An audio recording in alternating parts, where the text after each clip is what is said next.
ஐஸ்வர்யா கருத்தரித்தல் மையங்களில் குழந்தையில்லா தம்பதியருக்கு இலவச ஆலோசனை மற்றும் சிகிச்சைகளில் மாபெரும் சிறப்பு சலுகை. காங்கிரஸை தனிமையாக்கி வாக்குகளை பிரிக்கக்கூடிய திட்டத்தை பாஜக முன்னெடுக்கிறது என்ற குற்றச்சாட்டையும் செல்வ பெருந்தகை தெரிவித்திருக்கிறார். இது தொடர்பாக பேசுவதற்காக மூத்த பத்திரிகையாளர் திரு தராசு ஷாம் நம்மோடு இணைந்திருக்கிறார். சார் வணக்கம். வணக்கம் சார். செல்வ பெருந்தகை புதிய தலைமுறை கழித்துள்ள பிரத்யேக பெட்டியில பல்வேறு விஷயங்களை குறிப்பிட்டிருக்கிறாரு. திமுக காங்கிரஸ் கூட்டணியை பிரிப்பதற்கு சதிவேலை செய்கிறது பாஜக என்ற குற்றச்சாட்டை முன்வைத்திருக்கிறார். இதனுடைய பின்னணி முழு விவரங்களா நீங்க என்னென்ன விஷயங்களை பாக்குறீங்க சார்? பாஜக சதிவேலை செய்கிறதா அல்லது காங்கிரஸ்லயே இருக்கிற ஒரு பிரிவு அந்த சதிவேலையை செய்கிறதா? இதான் உண்மையான கேள்வி. இன்றைக்கு செல்வ பெருந்தகை அவர்கள் டெல்லியிலே ராகுல் காந்தியோடு பேச்சுவார்த்தை, ராகுல் காந்தி நடத்துகிற அந்த ஆலோசனை கூட்டத்தில் கலந்து கொள்கிறார். ஆலோசனை கூட்டத்திலே கிரீஷ் சோடங்கர் கலந்து கொள்கிறார். சோடங்கரை பொறுத்த வரைக்கும் அவர் 70 சீட் என்று அவர் கேட்டார். ஆட்சியில் பங்கு, அதிகாரத்தில் பங்கு, அதுபோக உள்ளாட்சியிலும் 20% பங்கு. இதுதான் அவர் வைத்த டிமாண்டு. இதுவரைக்கும் அப்படித்தான் சொல்லிக் கொண்டிருக்கிறார். சோடங்கருக்கு முக்கியத்துவம் தருகிறார்கள். தமிழ்நாடு காங்கிரஸ் கட்சியின் அறக்கட்டளையில சோடங்கருக்கு மெம்பர்ஷிப் கொடுத்திருக்காங்க நேற்றைக்கு. அப்படின்னா மேலிடத்தோட அனுமதியோடு அல்லது ஒப்புதலோடு சோடங்கர் இவ்வாறு பேசுகிறார் தான் நம்ம எடுத்துக்கொள்ள முடியும். விருதுநகர் எம்பி மாணிக்கம் தாகூர் காங்கிரஸ் பார்லிமெண்டரி கட்சியோட விப்பு, கொறடா, பெரிய பதவி.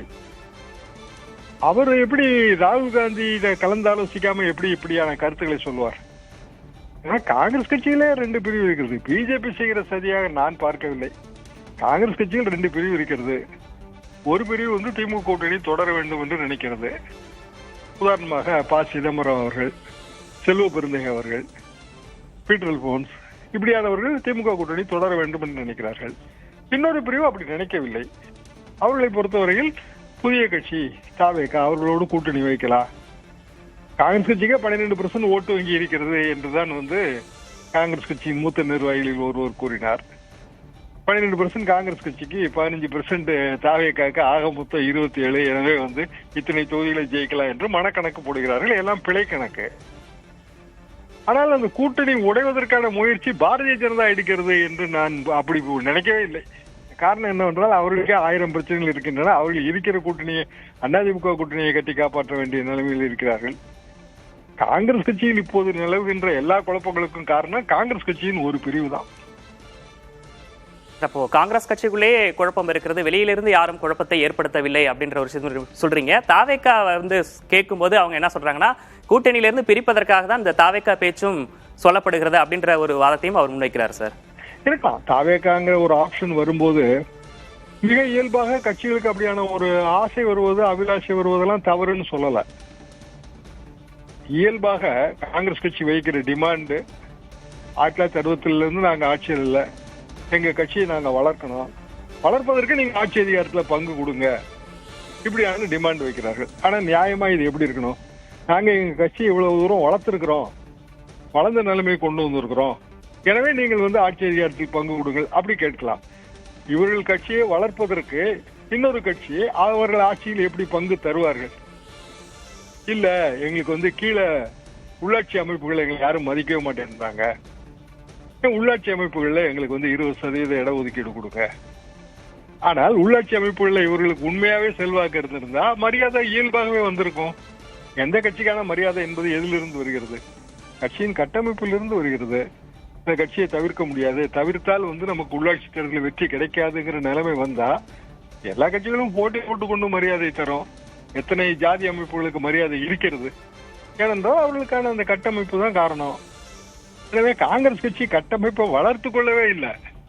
ஆனால் அவர்களுக்கு இப்போது இப்படியான ஒரு எண்ணம் வந்திருக்கிறது. காரணம் விஜய் அவர்களின் கட்சி.